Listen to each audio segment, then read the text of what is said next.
放送とは果たして何であったのか。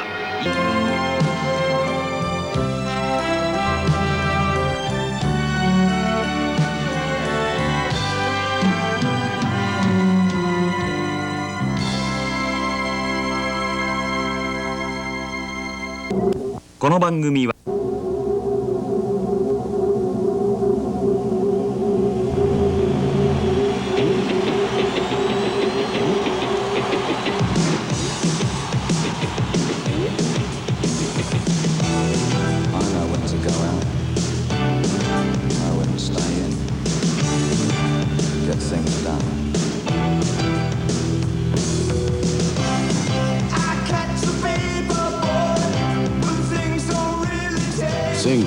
1983年世界中の話題を集めた男デビッド・ボウイ36歳。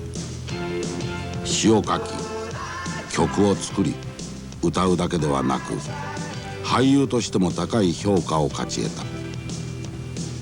映画「戦場のメリークリスマス」の成功は彼の神秘的なまでもの魅力なくしてはありえなかった。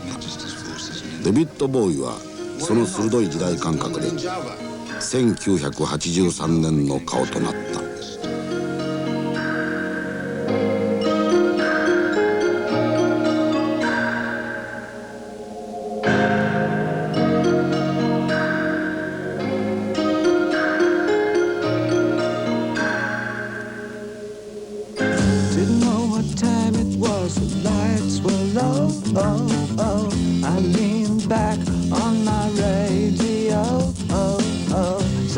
Was laying down some rock and roll, not a soul he said.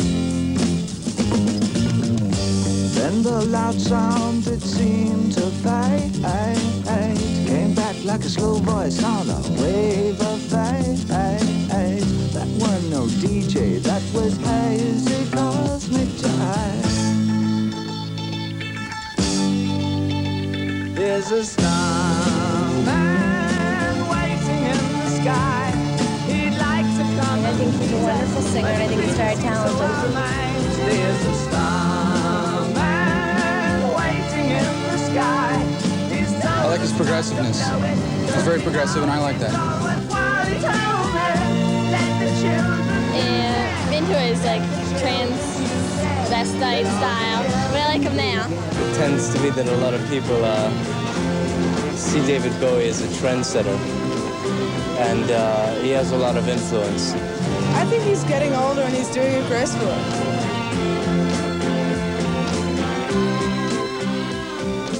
The sensibility of the music should say everything. That's what rock and roll is all about.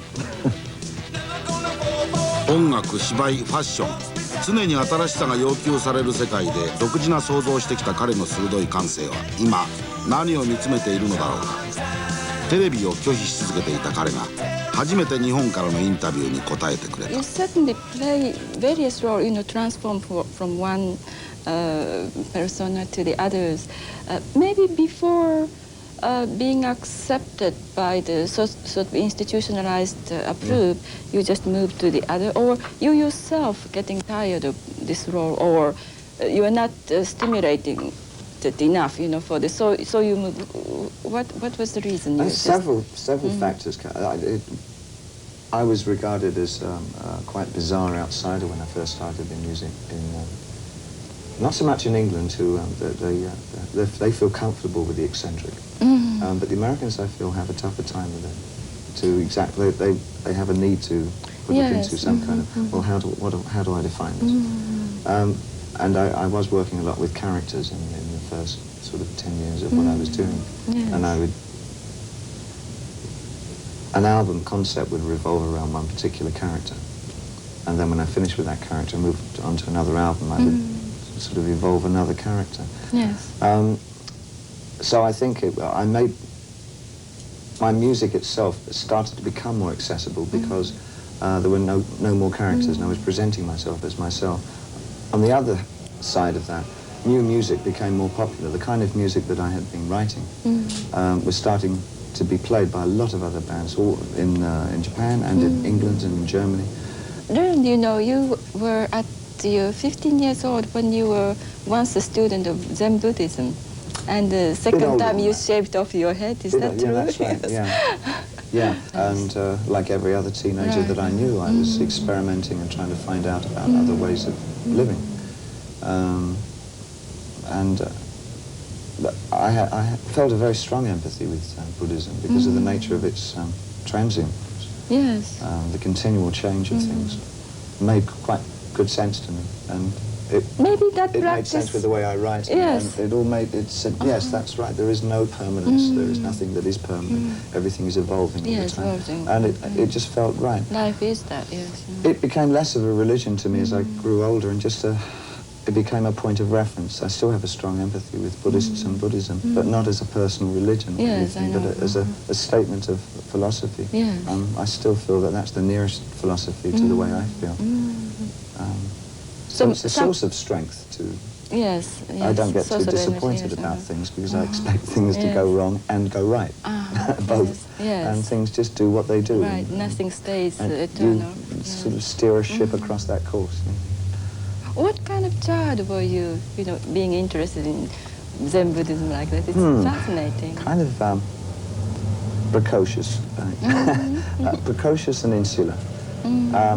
In what sense? I like to be the kid on the block that had found the new things first, and I would always read books that were maybe 2 or 3 years too old for me and things like that. Not understanding half of them, but sort of to get there first and to find these new inroads into things. I see. So it was sort of a flirtation with intellectualism when I was that young.